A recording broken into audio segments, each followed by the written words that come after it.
way. Spirit surely will lead the way. When you're at the theater and the lights go down Yeah. and back up, there's a ping. Yeah. Yeah, we do. Oh, yeah, that'd be cool. Good idea. Intermission. There you go. Good morning, Unity of Music City. Welcome to the sanctuary, and we are about to start our service today. If there's anybody inside the building that'd like to come in, go ahead and come in. We are a little thin in here right now, so let's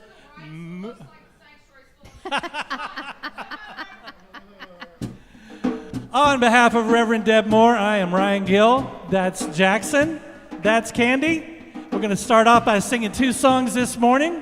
Going to say thank you for this day, Spirit. So everybody stand and let's sing. I want to say thank you. Oh, thank you. Here we go. Thank you for this day, Spirit. Thank you for this day. Thank you for this day, Spirit. Thank you for this day. This beautiful, this beautiful, this beautiful day. This beautiful, this beautiful, this beautiful day. Thank you for this day, Spirit. Thank you for this day. Thank you for this day, Spirit. Thank you for this day. This healing, this healing, this healing day. This healing, this healing, this healing day. Oh, thank you for my friend, Spirit. Thank you for my friend.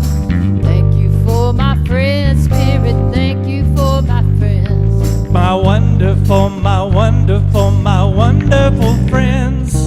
My wonderful, my wonderful, my wonderful friends. Oh, thank you for this day, Spirit. Thank you for this day. Thank you for this day, Spirit. Thank you for this day. Oh, this beautiful, this beautiful, this beautiful day. This beautiful, this beautiful, this beautiful day. I want to say thank you. Oh, thank you. Let's do God is my source. God is my source. God is my source. God is my power. God is my power. God gives me everything I need.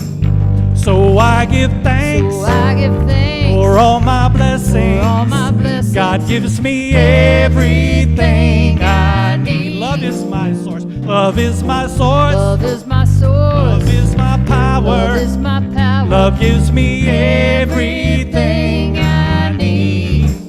So I give thanks So I give thanks for all my blessings. for all my blessings. Love gives me everything I need. Peace is my source. Peace is my source. This is my source. Peace is my power. This is my power. Peace gives me everything I need.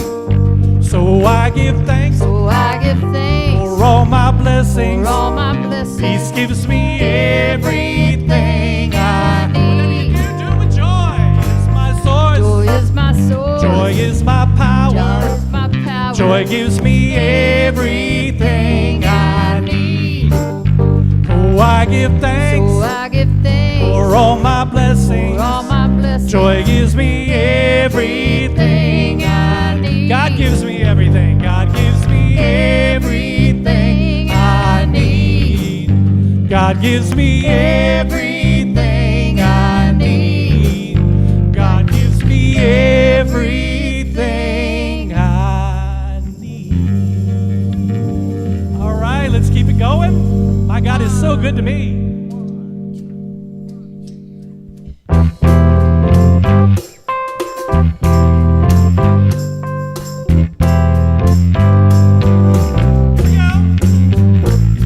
I got up this morning thinking, God is so good. I got up this morning singing, God is so good. I got up this morning singing, God is so good. My God is so good to me. Feeling good down in my soul, yeah. God is so good. Feeling good down in my soul, yeah. God is so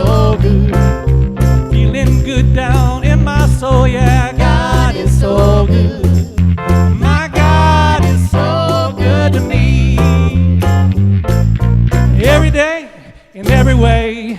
God is so good.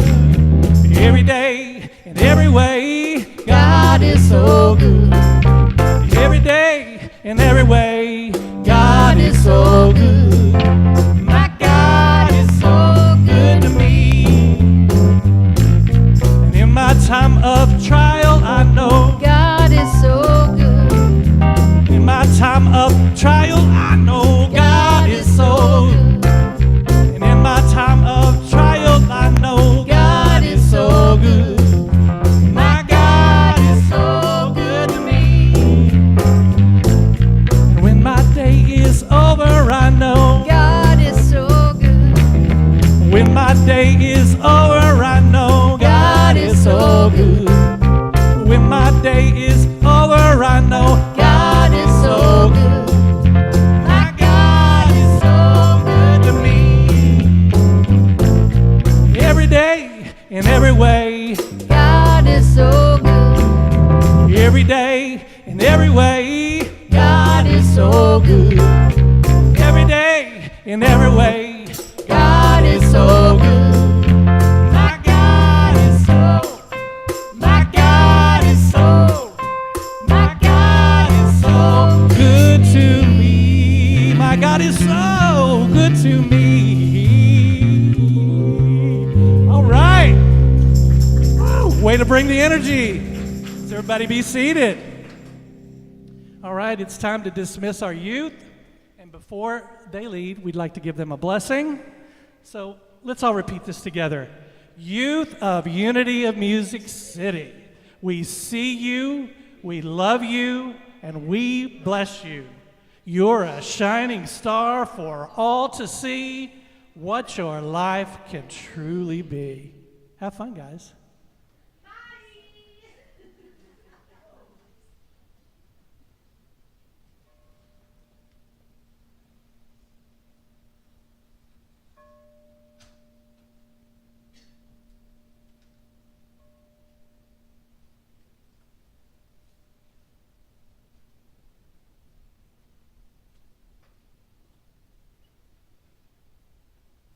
Good morning. Good morning, Unity of Music City. Is it up? Okay. Let's begin this portion of our service by taking a deep centering breath.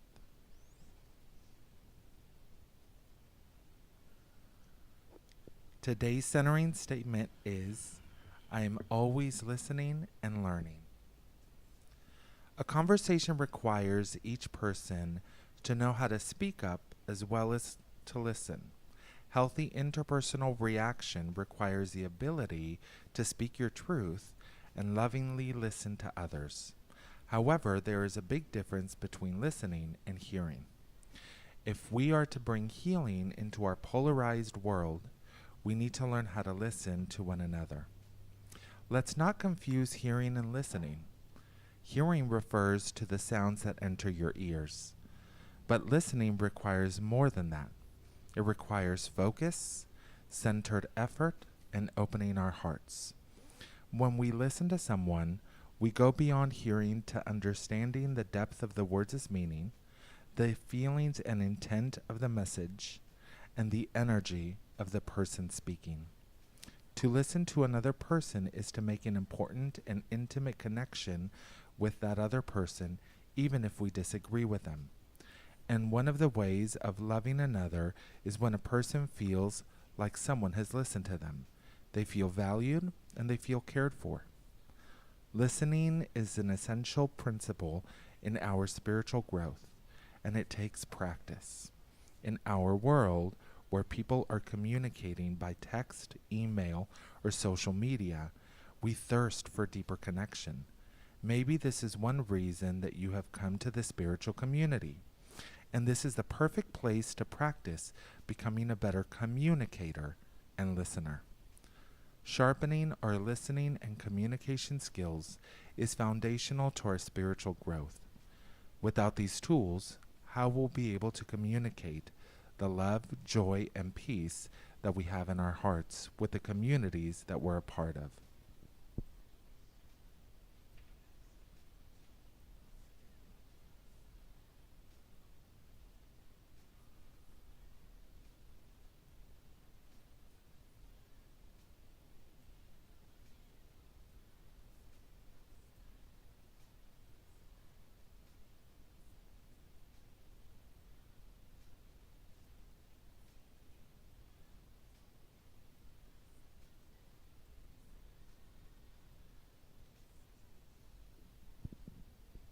And now please repeat these affirming statements after me.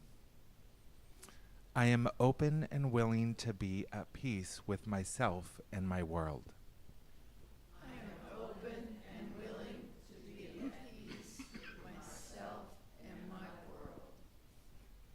When I truly listen to others, I open my soul to real spiritual growth.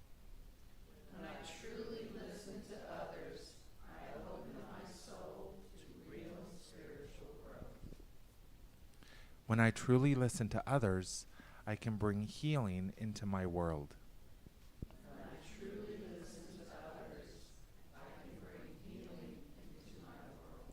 And so it is. And we believe that at Unity of Music City. Welcome, everyone. Welcome to the first Sunday of February. We got new songs. We got new everything. It's the beginning of the month of love. And, you know, Unity Music City is all about love, right? Yeah, we love each other in our spiritual community. So whether or not you realize it, you are here by divine appointment. Your soul made this appointment at some previous time, and you are here for your soul's desire. So what do you desire out of this service today? Set your intention now, and let's make it happen, all right? Welcome, everybody. I think we've got some announcements.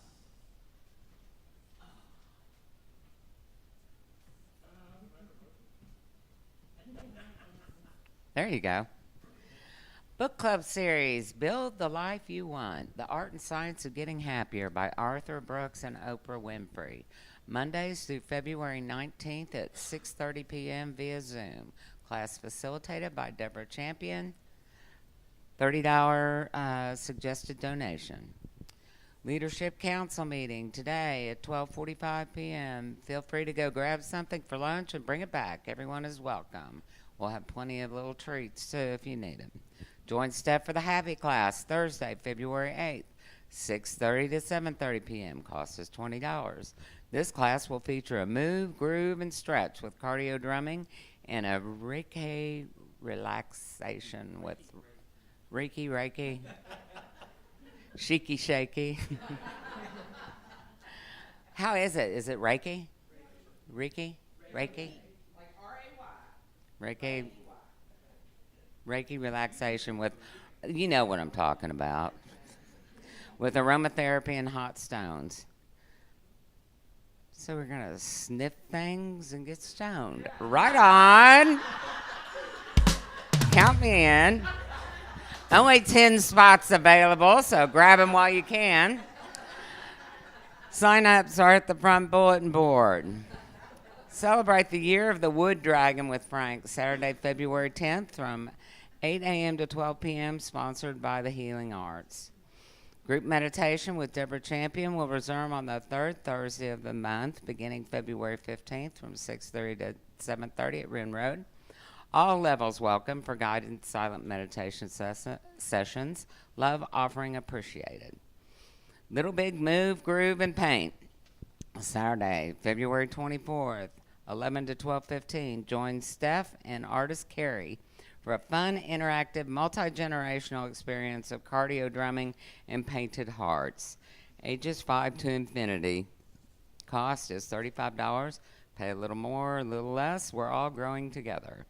Full Moon Gathering, February 24th at 7 p.m. Join us here at Ren Road for the Snow Moon. Hopefully without the snow. Pause and Practice, a weekly Zoom gathering with Reverend Dev on Mondays beginning March 4th from 6:30 to 7:30. 40 minutes of shared conversation followed by 20 minutes of various spiritual practices. Class will proceed indefinitely as deemed prudent and will be canceled for any conflicting events. Healing Arts, see next page. Calling all energy healers. The Healing Arts of Unity of Music City is hosting an evening of healing on March 1st. We are looking for energy workers and healers that would like to share their spiritual gifts with our congregations. If your heart calls to participate in healing, please contact Frank. Thank you. And everyone else, put it on your calendar so you come out and support the Healing Arts by taking advantage of our magical hoodoo voodoo. There you go. All activity and meeting links and contact numbers can be found on the website, the weekly happenings, or Google Calendar, or you can always email the church. All right, well, it's a new month and a new monthly mantra. What's it going to be today? I kind of gave it away a little bit before, saying that February was a month for love. So we're going to sing about love, and we sing about love not just because we love to sing about love. Whew, that's exhausting. But we sing about love because it's directly written into our principles. One of our principles is that love, peace, and joy are our highest spiritual principles. And so we started off the day singing about love, joy, and peace are our power. And so we're going to kind of dig deeper into that. And I love this song because it looks at love in a little bit of a different way. Have you ever been involved with someone, whether it's just off of the street or whether you worked with someone or met someone by chance, and you really felt some type of connection, but you thought, something else got in the way. I'm not going to say anything. I'm not going to reach out to this person and connect. And then you look back at it at a later time and you say, you know what? I wish I would have got to know that person. They seemed really cool, and we really had this little connection, and we really vibed together. And you felt that little yearning of making that connection. That's the squeaky wheel that needs the grease, right? So I encourage you over this month of love to pay attention to that. And this song is going to help us. I think you might know it. Let's stand up and sing James Taylor's Shower the People.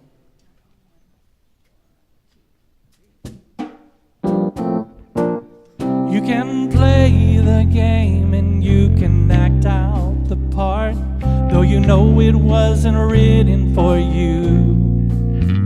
But tell me, how can you stand there with your broken heart, ashamed of playing the fool? One thing can lead to another.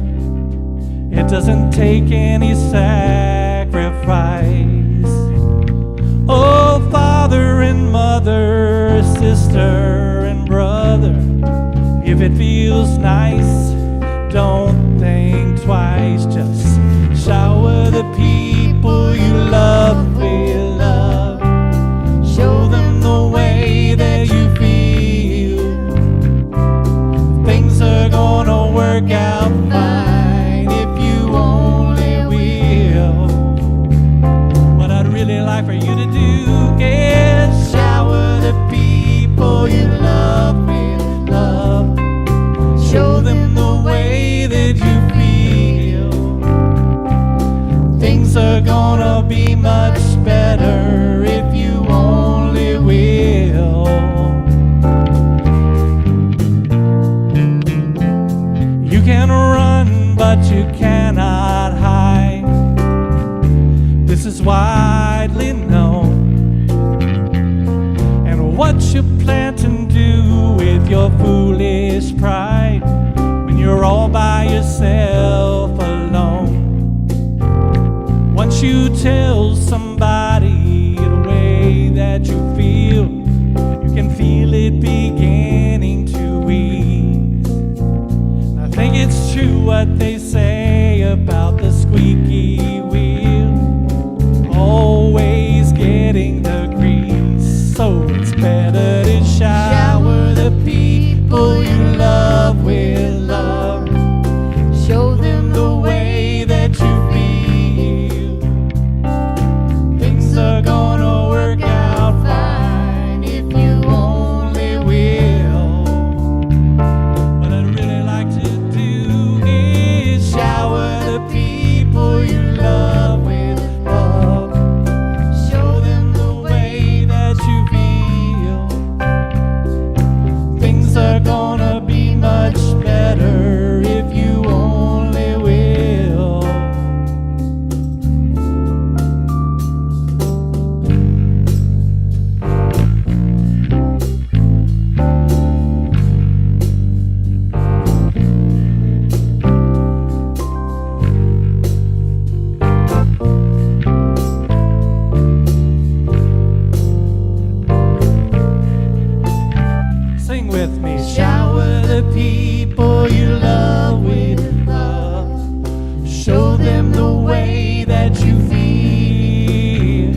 love Show rain. them the way that you feel. Make it Shower rain. the people you Love, love. love, love, the sun The shower. way that you feel. Make it Shower rain. the people you love. Love, love, the sun Show them the way shine. that you feel. Things are gonna be much better if you only will.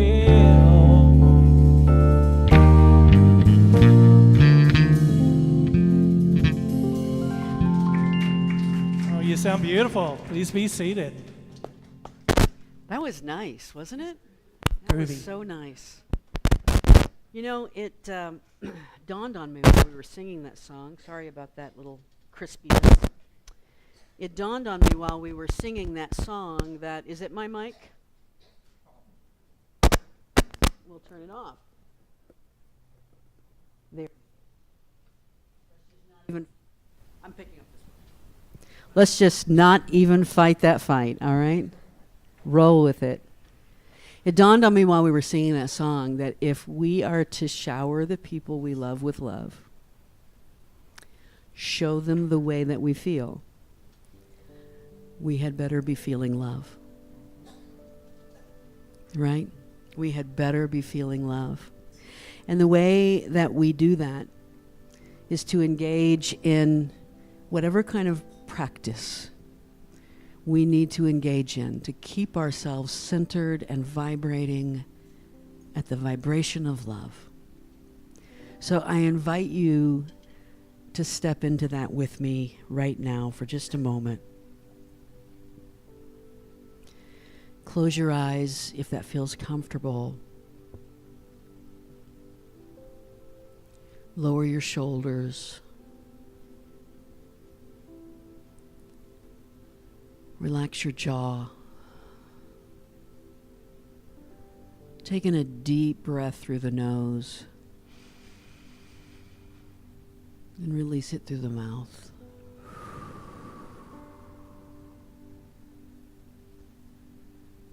One more time. Deep breath in.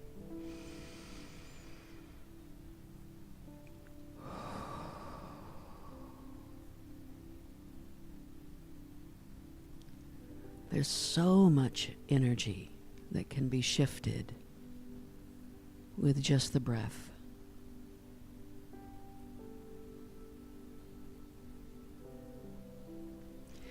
And sometimes we can even add layers onto that. We can add sound.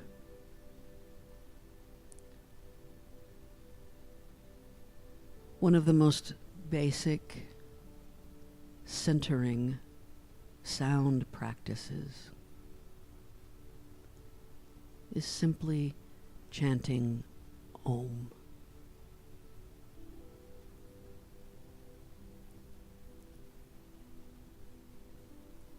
That one syllable is designed to take us back to the source of all creation and to remember our connection to it.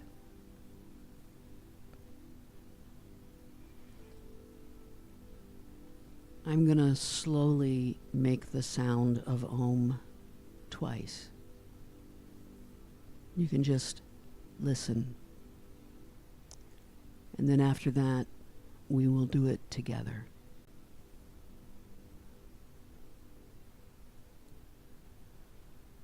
Om.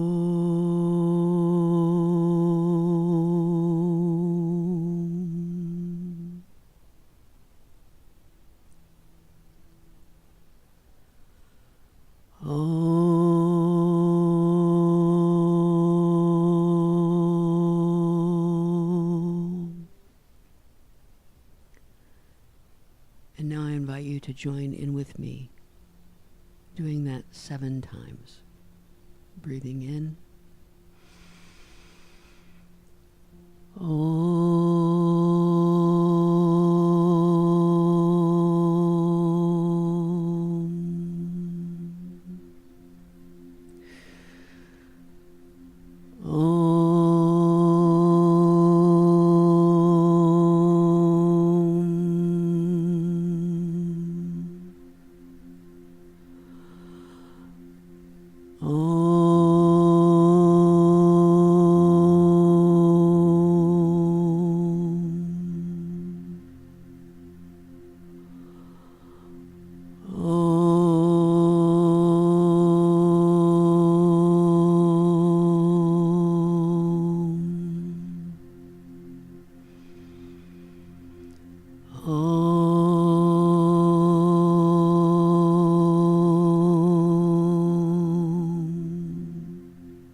once more.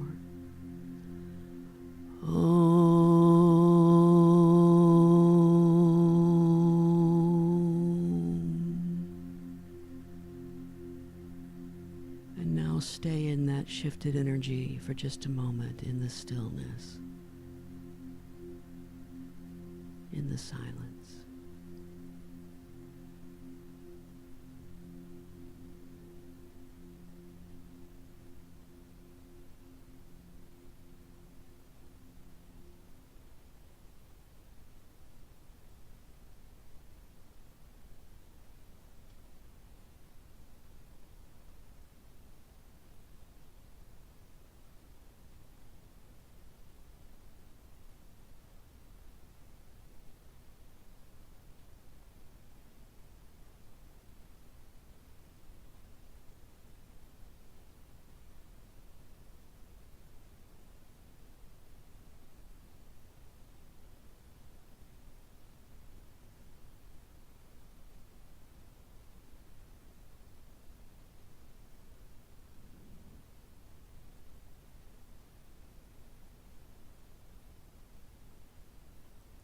Thank you, Great Spirit.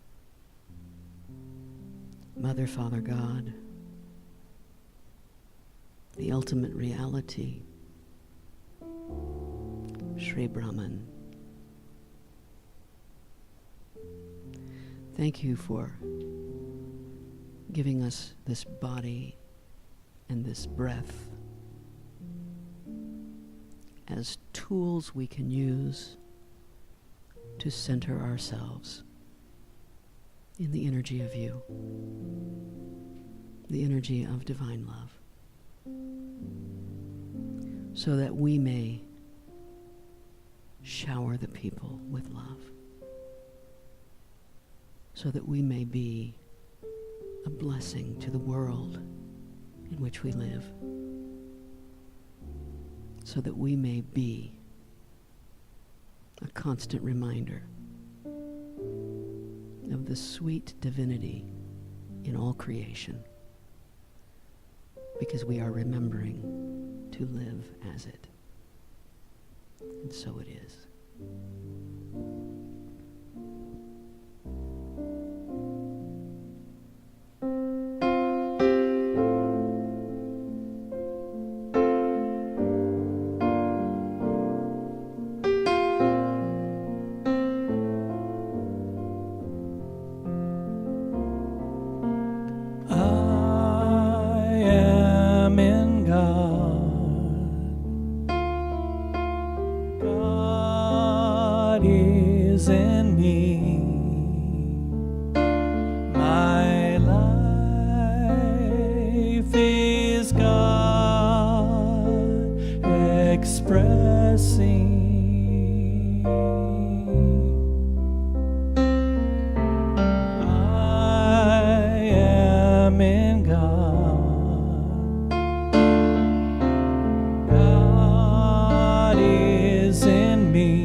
everyone. I am so excited. Look at this. I had to pick up my microphone. I am so excited about this series that we're starting on.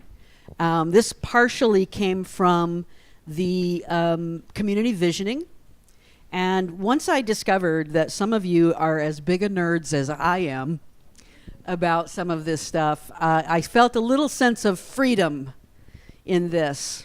You know that I love, yes, freedom. You know that I love India and I love Indian spirituality. And so because of that, I always am a little bit cautious about not being too India all the time, right? I always kind of try to balance it out and rein it back in. But someone had mentioned learning about other world religions, and I've been wanting to teach the Bhagavad Gita for a long time and talk about it. It's just a brilliant work. But in order to dive into this, we need to get a little bit of background, all right? One of the other, I want to start with one of the other questions that arose out of community visioning, and that is, what is New Thought? Now, if you looked back over the history of this spiritual organization, which is now 26, 27 years old, something like that, this spiritual community, if you were to attach any particular label to us, probably the most common, most readily available would have been New Thought. And a lot of times people say, well, what is New Thought? And even people who are in it go, well, it's just us. It's just the way we are. It's, our kind of people. It's New Thought. But let me give you, in order to kind of ease our way in, now I could do a whole series on what is New Thought. I'm not going to do that. I'm going to do a brief little introduction to kind of lead us in to why the Bhagavad Gita plays into this and all this kind of stuff. So New Thought is fairly old. It was started, old is relative. It's new, it's old, whatever. Those words mean nothing in this. It's kind of attributed back to starting with a man named Phineas Quimby in the early part of the 1800s. He was a mentalist and a folk healer, and he was what was called a mesmerist. Now, there was another man, I think his name was Joseph Mesmer. His last name was Mesmer. It's where we get the word mesmerize, right? And so he was kind of like, he used kind of like spiritual seance and hypnotic kind of energy to kind of take people into a different level. And this started this kind of New Thought idea. It was picked up by people like Mary Baker Eddy, who founded Christian Science, and Ernest Holmes, who was the founder of religious science. And then you have Myrtle and Charles Fillmore, who were the founders of Unity. And so if you look at modern organizations that most officially teach New Thought, you would look at unity churches, you would look at religious science or science of mind or centers for spiritual living, as they're called today. Unity was established in 1889. And the International New Thought Alliance, which is still around, is still an important organization, was founded in 1895. So this is, even though it's a relatively old, and I say old because the denomination, the Christian denomination I grew up in, wasn't started until like 1908, right? The Nazarene Church. So we're talking about, there was a lot of different stuff happening in the 1900s, and it was influenced by a lot of different sources, one of which is kind of important is Ralph Waldo Emerson and the New England Transcendentalist. So he's kind of an unofficial godfather of New Thought, if you will. So what is it? Well, it's a new religious movement, and again, here's that problematic word new. That is an actual term, new religious movement. It's sometimes equated with the phrase alternative spirituality, right?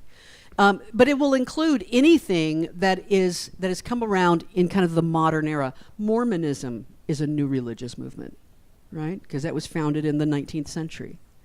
And so you've got a lot of different kinds of new religious movement. Alternative spiritualities generally is a phrase that describes a group that has more modern origins in the last 200 years and is somewhat peripheral to society's dominant way of thinking, right?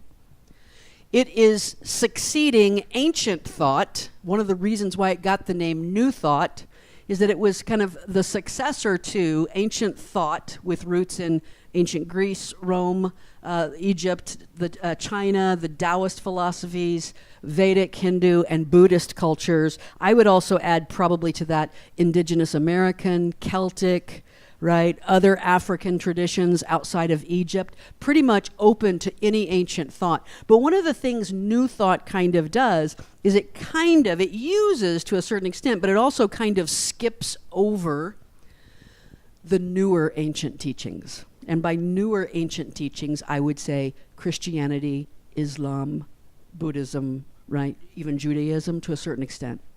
Because you have the ancient people. And then along comes things like Christianity, Judaism, Islam. Judaism was a shift from the way ancient peoples had thought about God, right? It's also a loosely connected group of spiritual movements who share some basic beliefs. So what are those basic beliefs? The New Thought basic beliefs. Oh, I'm so sorry. Let's go back. Here we go. We can do that. What is New Thought? That's all of them. All right. Got that? What do we believe? New Thought. Well, the first is that God or infinite intelligence is supreme, universal, and everlasting. And even in that phrasing, God or infinite intelligence, we already see the openness in New Thought to you referring to God or seeing God however it works for you, right? So an openness to the way we see God. The second one is that divinity dwells within each person and all people are spiritual beings.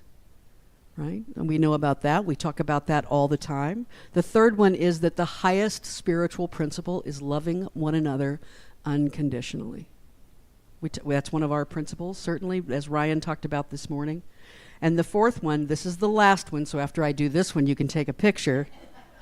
The fourth one is mental states are carried forward into manifestation and become our experience in daily living. This is what it means, basically, to be New Thought, right? And so that last one especially, I think, is most indicative of New Thought. In Unity, we would say thoughts held in mind reproduce after their kind. It's about how we get our vibration, how we have our thoughts. And that's been a kind of a modern move. It was originally a thinking kind of theology, but in the truly modern era, the last 30 years or so, it's turned into vibrational energy. That's been the focus, even beyond the thoughts, right? There is a very important book in New Thought that was published in 1902 by James Allen called As a Man Thinketh. And it comes from... the title comes from a verse in Proverbs 23:7 that says, as a man thinketh in his heart, so is he. Right? You are what you think, as opposed to you are what you eat. You are what you think. You are how you vibrate. You can be all positive superficially, but if inside you are a little worrywart about everything that's happening, then maybe there's worrying energy that's going into the situation. Now, these beliefs are pretty broad. They leave room for lots of interpretations, lots of approaches. So I've listed some places, some common connecting points for people who consider themselves New Thought. And those common connecting points include things like the idea of metaphysics. Right? We're all comfortable in New Thought. We're comfortable with moving beyond the physical. That's all metaphysics means. Is that we move beyond the physical and we see the spirit. That's why in Unity churches you can have someone preaching or teaching, or maybe they're preaching, about the story of Noah and the Ark, for instance. And rather than worrying about whether this was a real flood that covered the earth, is it factual? Can we go back and find it? We don't care. It doesn't matter. Metaphysical thinkers look at that and say, what we learn is willingness to follow God's call. And that's the important piece. The metaphysical piece is the important piece. We connect in positive thinking, right? Positive thinking. The original name for this church was Unity Church for Positive Living, UCPL, Unity Church for Positive Living, right? And so, what's that? Well, then it was Unity Center. It was Unity Church first, and then it was Unity Center. Or was it the background? Was it the other way around? Was it the other way around? Okay, it was center first, then it was church. All right. It was one and then it was the other. But it always, I know, it was still UCPL. And it had the positive thinking in there. And because of that, positive thinking is a big, important part of this. And that's how New Thought actually bleeds over into other thought traditions too. Because if you can find lists of New Thought speakers and writers that will include people like Norman Vincent Peale, Robert Schuller, and Joel Osteen, right? These are teachers who are teaching a lot of positive thinking. They're teaching a lot about getting your mind right, thinking the right thoughts. A common connecting point is the law of attraction. And that idea that there is a universal law that you will attract what your vibration is. Creative visualization. We just did yesterday. I know Aubrey was here doing a vision boarding for folks, and we do that a lot of times at the beginning of the year, but in Unity we can do that year round. Let's visualize what we are wanting in our lives. Personal power is a common connecting point. It became, New Thought became a kind of empowering spiritual path for people who had just listened to whatever the church told them to do for a long time. I'll just show up, and as long as I do the right Hail Marys and go to confession, I'm good.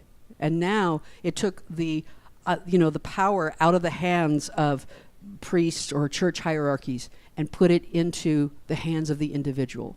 And then finally, the mind-body connection, right? In New Thought, it's very common to talk about things like health and wholeness and healing, that holistic kind of idea that we look at our personhood with mind, body, spirit. That is a place of connecting in New Thought. A lot of times our physical connecting places these days for New Thought is in metaphysical stores. I mean, in a way, New Thought is kind of the ancient version of ultimate interfaith. You can walk into a metaphysical store and you can see different kinds of statues and books and crystals and things from all kinds of ancient wisdom traditions. African, Celtic, Wiccan, pagan, right? Anything. Buddhism, that's all of that. The pantheons of gods. Some of our modern New Thought writers include people like Eckhart Tolle. And speaking of pronouncing things, and you're right, you can say Reiki, Ricky. It doesn't matter.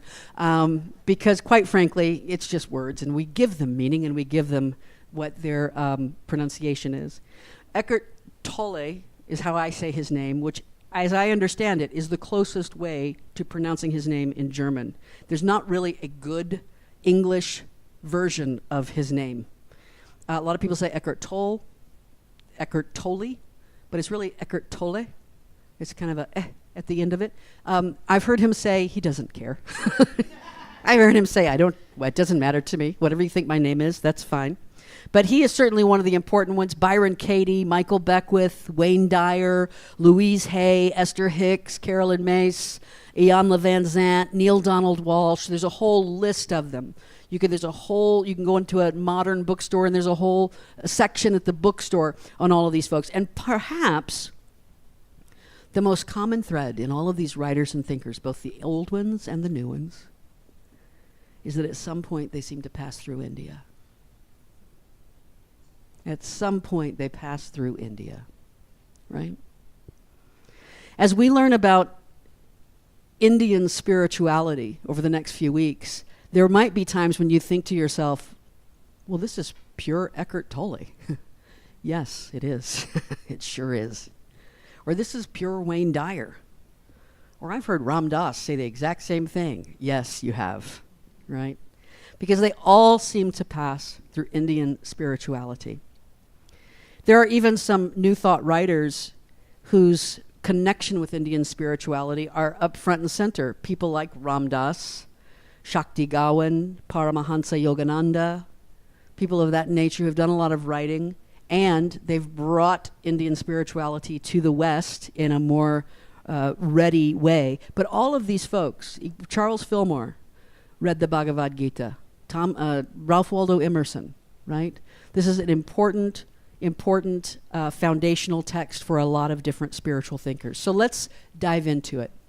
Hinduism. Let's deal with the word Hindu first. Hindu is an exonym. I'm going to put on my English professor hat for a second. Hindu is an exonym, and what that means is it's the name that people call you, but you don't call yourself that. Right? So, for instance, an endonym is what you call yourself. Like we would say, I'm a Tennessean. Right? That is what I call myself, whatever. If someone from Kentucky said, I think you're a Tennehuan, right? Or made up some name, Sasquatch, I don't know, whatever you want to call. And they might use that phrase, but I wouldn't use that phrase. So it's an exonym. The people in India call themselves Indians. They're from India. They're Indians, right? They refer to, well, I'll talk about their spirituality in just a moment. But Hindu is a word that springs from the Indus River, which is a river in northwest India and parts of Pakistan and even into China. It goes into China. And so originally, the people of this region were the people of the Indus River Valley, the Hindus. And so it was mostly given to them by outside people coming in, colonizers. Hindu is a word kind of like Jew, in the sense that it can mean both people of a certain region and culture and people of a particular spiritual path, right? So it kind of has that dual kind of meaning. It's interchangeable in a way. For Indians, the spirituality that they follow is not Hinduism. You'll find Indian culture in the United States that will use that phrase, you know, the Hindu American Association, or, you know, you'll look in the U.S. phone book. Do they still have phone books? Is there still phone books? And you'd look up a Hindu temple or something like that. So they might use that phrase over here, but they wouldn't use that in India. In India, first off, there's all kinds of different spiritual paths. They all, I mean, it depends on the region. Even from town to town, you can have different spiritual culture, things of that nature. But they all kind of follow the same general ideas. They have the same kind of pantheon of gods, if you will. The path, the spirituality they follow is called Sanatana Dharma. It's not Hinduism, it's Sanatana Dharma, which means the eternal Dharma. Now, dharma is a word that's a little hard to translate to English. It has several different meanings and shades of meaning in India, but it could be understood as the practice or the path that you follow. It could be the behaviors, the moral duties, the rituals that you follow. It's your spiritual path, if you will. Buddhism uses a lot of the same language. Buddhism sprung out of India and Indian spirituality.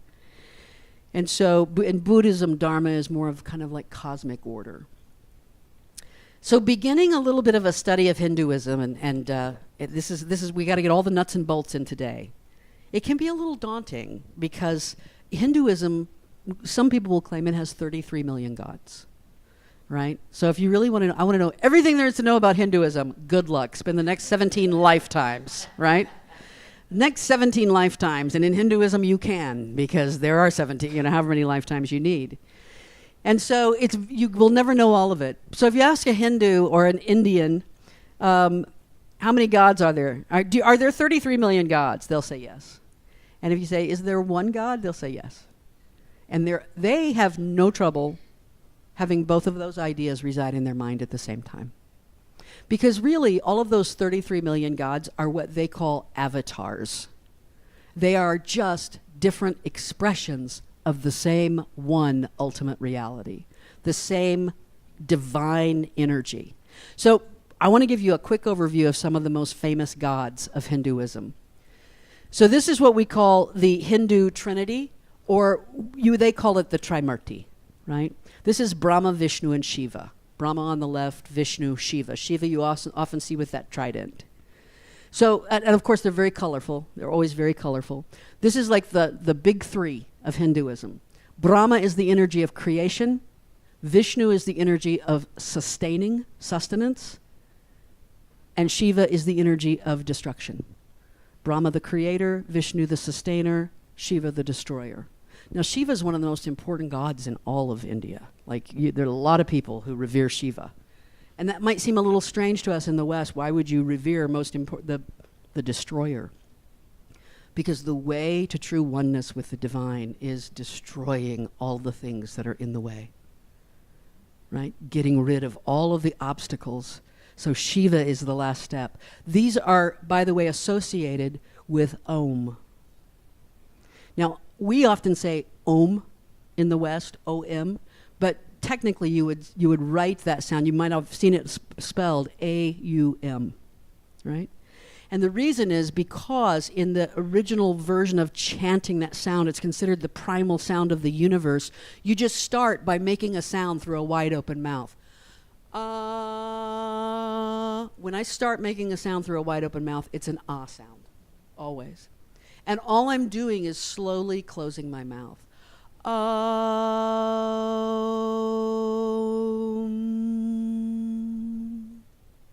not changing anything but the shape of my mouth. But it goes from ah to oh to Ah is the sound of creation. Oo is the sound of sustaining. Is the sound of destruction or ending, the closing, right? The three of them together represent something called Brahman. Now, not Brahma. There's a lot of the language in Indian spirituality can get a little confusing. Brahma's the god on the left, but Brahman is the ultimate reality. That's the goal. That is the consciousness, truth, consciousness, bliss. Sat Chit Ananda is the phrase they use in India. Sat Chit Ananda, truth, consciousness, bliss, the ultimate reality. You've probably met this guy. This is Ganesha. You can call him Ganesh or Ganesha. It doesn't matter. Ganesh is kind of like Bob to Robert of Ganesha. It's just a shortened version. His long name is something like Ganeshi Haha or something like this, like a longer name. You've probably met him before. He's the son of Lord Shiva and the goddess Parvati. He's also known as Ganapati. You know him probably as the remover of obstacles if you know him at all. There's a great chant that I listen to quite often. Om Gam Ganapataye Namaha. Om Gam Ganapataye Namaha. And all it means is Om, which we start everything with. It's the beginning sound. Gam is one of the words. It's the seed syllable for Ganesha. Ganapati, Ganesha, Namaha, I bow to you. Right? Om Gam, the remover of obstacles. I'm praying to you right now to remove these obstacles. He's an elephant-headed god. He's not an elephant god. He only has an elephant head. And he's thought to bring good luck. It's very common in India to have a statue of Ganesha at the front door of every house, so that everyone who comes in and everyone who leaves is met with the good luck and the protection of Ganesha. Krishna, I want to introduce you to Krishna. You probably know him. Krishna is the one that's most closely related to Jesus. I know a lot of Indians who are big Krishna devotees, and they will have a picture of Jesus on their altar at home. They see Krishna and Christ as being very similar to one another. He's considered the 8th avatar of Vishnu. By the way, Krishna, most Hindu scholars fully believe that he was a real man. He did live. He was actually walking the earth. He's often depicted with black or blue or dark skin. The name Krishna means dark, right? He often has a crown of peacock feathers and that little flute. We're going to hear a lot about Krishna because he's the central figure of the Bhagavad Gita. This is one of my favorites, Saraswati. I have a statue of Saraswati at home. She is the goddess of knowledge, music, art, learning, and flowing water. She's usually depicted with 4 arms, although this one only has 2. And in her other arm, she's often holding a book to depict knowledge, and a mala or some beads, like a rosary, right? She's playing an instrument called the veena, which is still played. It's not a sitar. It's a separate instrument called the veena, and it's still played by Indian classical musicians today. You might have heard of Lakshmi. Lakshmi is the goddess of wealth and good fortune, prosperity, fertility, power. The literal translation of her name, I love this, is to know and understand your goal. I love that the idea of knowing and understanding your goal is connected to prosperity, bounty, goodness, right? We don't just sit there and go, I'll take whatever you got. But you know where you're going. Other names for her include Bhargavi and Kamala, or Madam Vice President. So she's always depicted with coins and gold, and usually with a red dress and gold threads and stuff like that. Another one, I can't get by without talking about Hanuman. One day we were in, when I was in India, JD said, "Do you want to go to the monkey temple?" I thought I was going to see a bunch of monkeys. I was like, "Yeah, let's go." We went to a Hanuman temple, and there were monkeys around, but nonetheless, it was about Hanuman. He's an avatar of Shiva. He's a devoted companion of Rama. He carries the energy of strength and devotion, which are considered to be kind of at odds with each other, right? He is the strong protector, and he is deeply, deeply loving and devoted, right? All at the same time. He's the patron of wrestling and the martial arts. So let's get to this spirituality itself. I've just wanted to introduce you to some of these gods. There's a book that is considered one of the great books in interfaith. It's by Houston Smith. It's called The World's Religions. And he's passed away now, but he's a preeminent scholar on religious thought.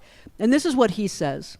If we were to take Hinduism as a whole, its vast literature, its complicated rituals, its sprawling folkways, its opulent art, its 33 million gods, and compress it into a single affirmation, we would find it saying, "You can have what you want."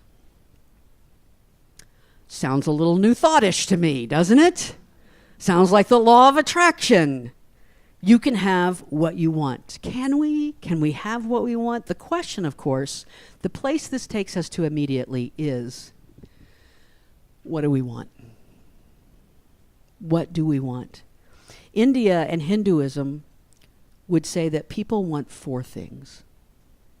The first thing people want, and the good news is with India, is that you can move through these 4 things over many lifetimes. Take as many lifetimes as you need, right?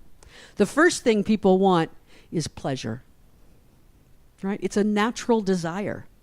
People want pleasure. They want physical pleasure. They want emotional pleasure. They want ease. They want comfort, right? They want pleasure. And India says, go for it. If you're in the place of wanting pleasure, then seek pleasure. We'll write a Kama Sutra for you, right? We'll tell you ways to expand your pleasure. We'll give you, absolutely go for it. Nobody has more festivals than India. It's another party day, yay, right? So if pleasure's what you want, then have at it. You have all the time in the world. You want to spend this whole lifetime seeking pleasure. Spend it. I would guarantee that most of the people who are spiritually, oriented enough that they find themselves here on a Sunday morning have already moved beyond pleasure's the end-all and be-all. But if pleasure is your end-all and be-all, go for it. Because Indian spirituality inherently knows that eventually you will realize pleasure is a trivial level of desire. There must be more. Pleasure alone cannot satisfy.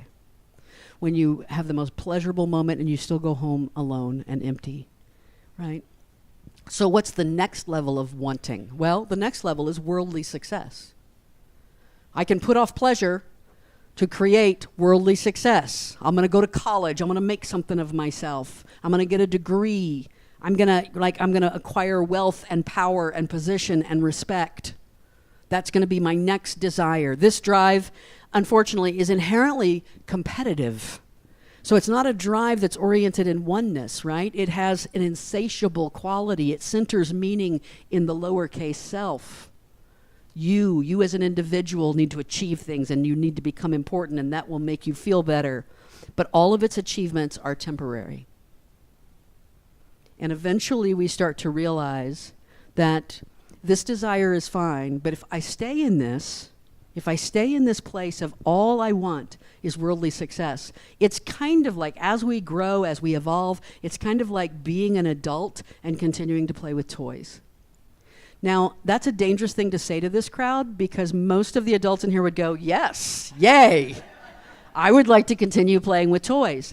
But if I handed you a baby rattle and I said, this is the only toy, play with that forever, that's your toy, hopefully you would at some point tire of that.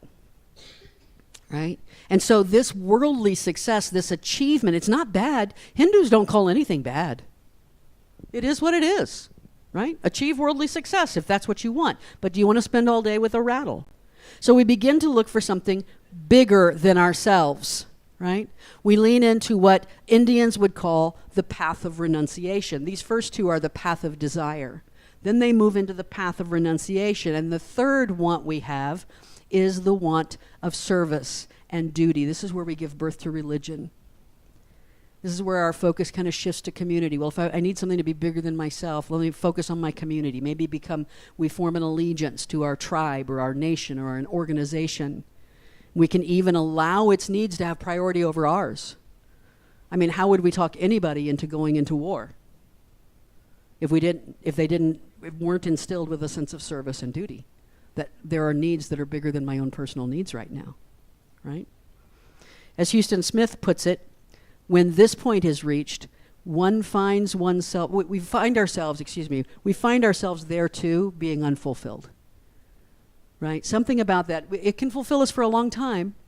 I live for my country, I live for my religion, I live for my family even. And then we're unfulfilled there. And as Houston Smith puts it, when this point is reached, one finds oneself asking, even of the best this world can offer, is this all?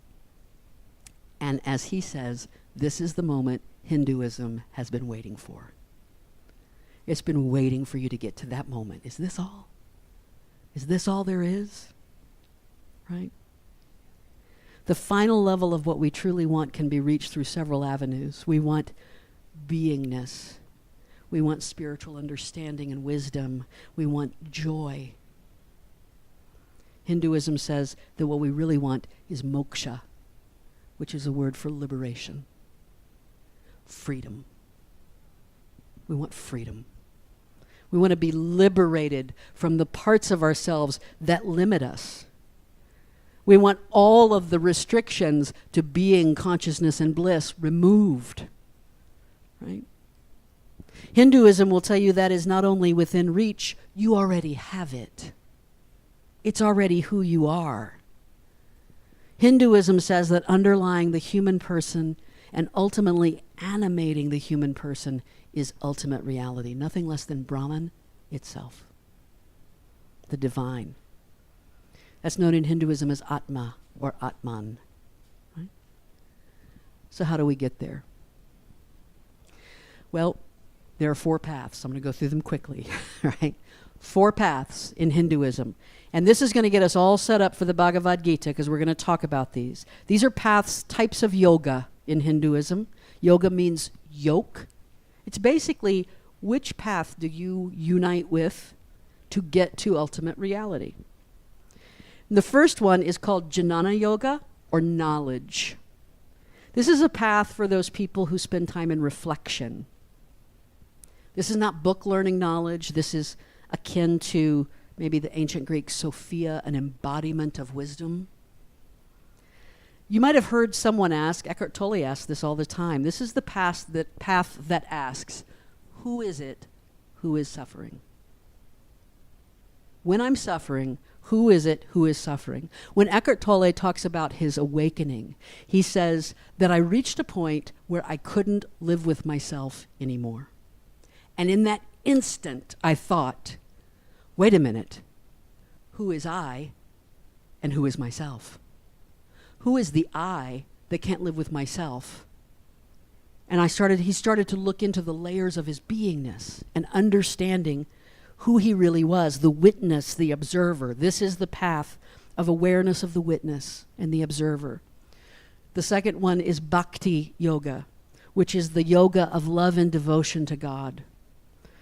The basic principles here are very similar to Christianity. In fact, Indians will look at Christianity as this great bhakti highway to God, right? It's worship and love and devotion and all these kinds of things. One of the differences here from other parts of Hinduism is that bhakti kind of steps away from non-dualism. It steps away from that sense of oneness just a little bit because bhakti sees the God to be worshipped and the worshiper, the devotee, is different. So a lot of people who come out of like Christian traditions or Abrahamic religions who need that dualism, they have a hard time going to non-dualism.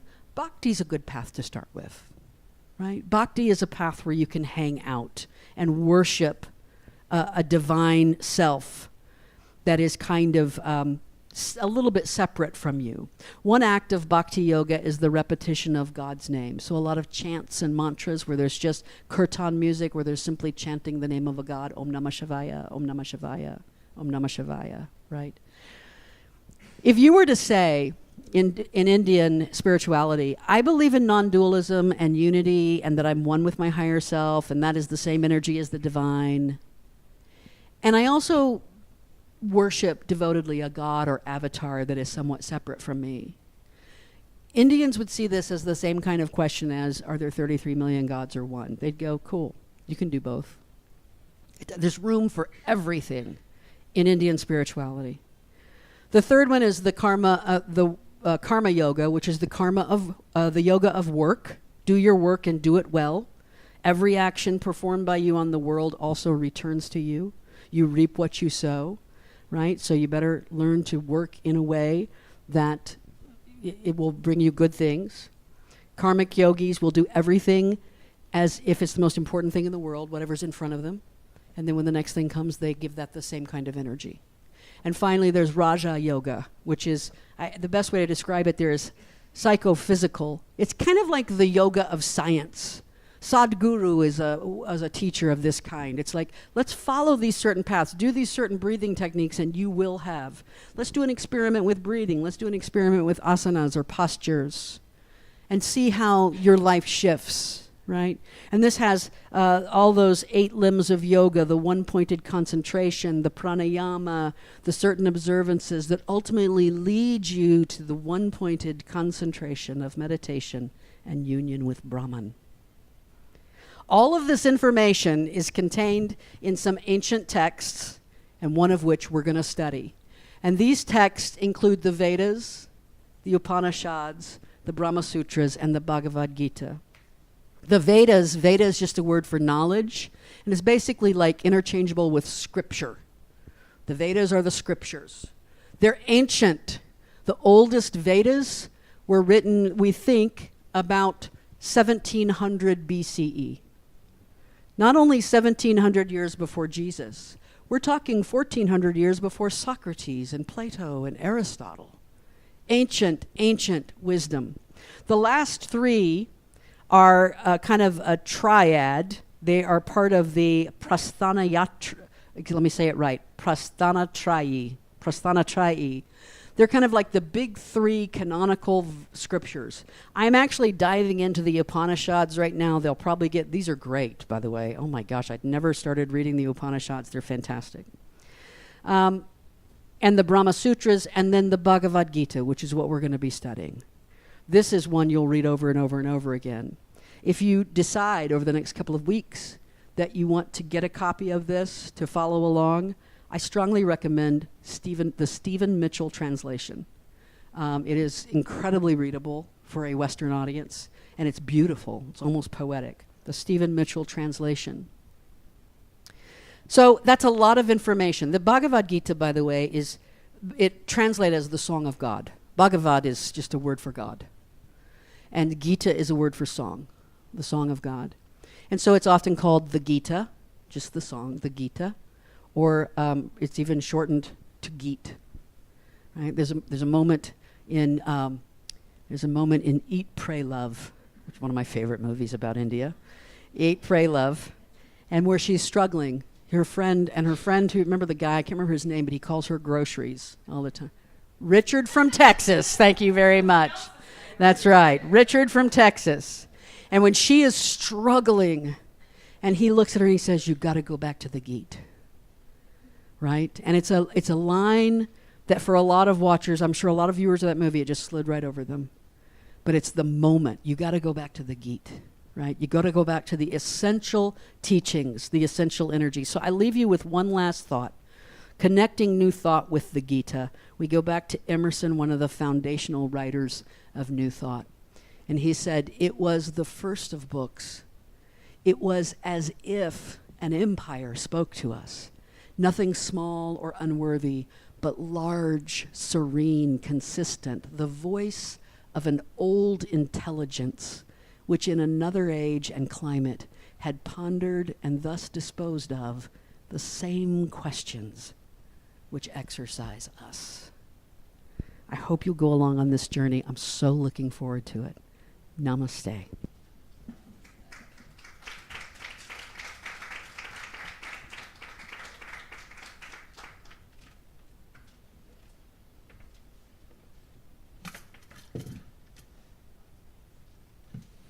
Well, I know you could have went to 100 different places, 100 different churches this morning to hear about Hinduism.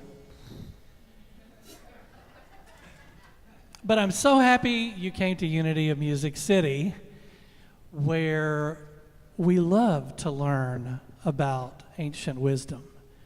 Because the core of all of this, the core truths of all of these religions can enhance our lives.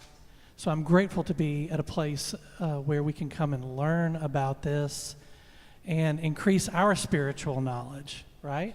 As long as we also share with each other. So I'm very grateful to be in a place where we can do that. What else are we grateful for today? How was your week? Anything to be grateful for from the week that was? Grateful for sunshine. I know I am. My mental health is grateful for the sunshine. What else? Last week, Pamela had said her companion cat, or she typed it and then I couldn't get it. Grateful for our companion cats and dogs? Absolutely. A family in Kentucky that includes 5, 3, and 21. Oh, that's right. Family kids. What else?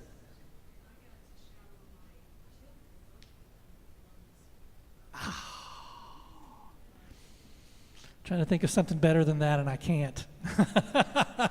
Shower the people you love with love. Absolutely. Anybody, anything else? Well, let's take a look at the week that was in our finances.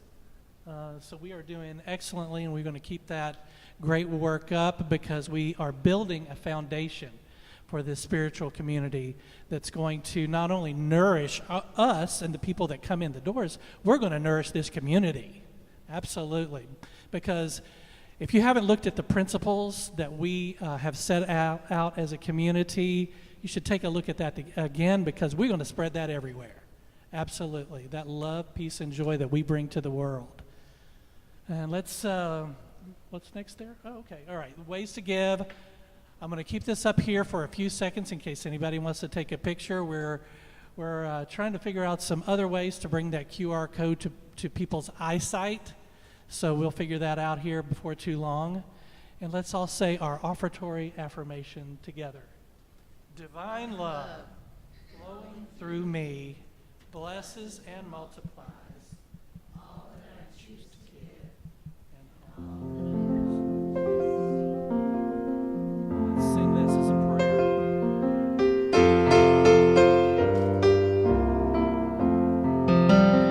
I am grateful for another day of living. Grateful for a new chance to forgive. Grateful to receive life's many blessings. And I'm grateful for the love I have to give. I am grateful for another day of living.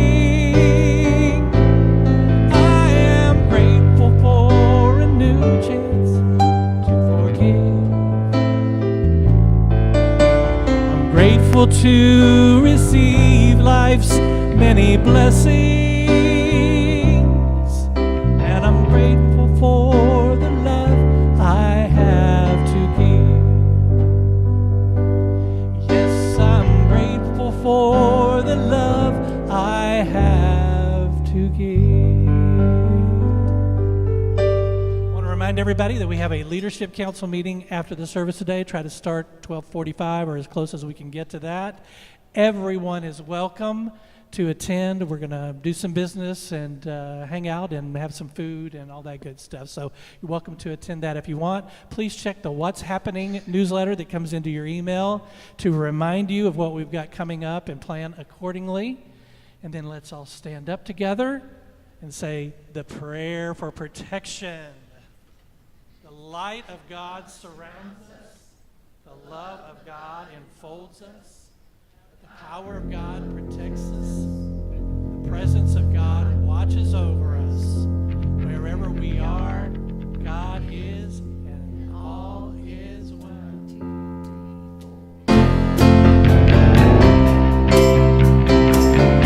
And we let it be.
Thank you, everyone. We'll see you next week.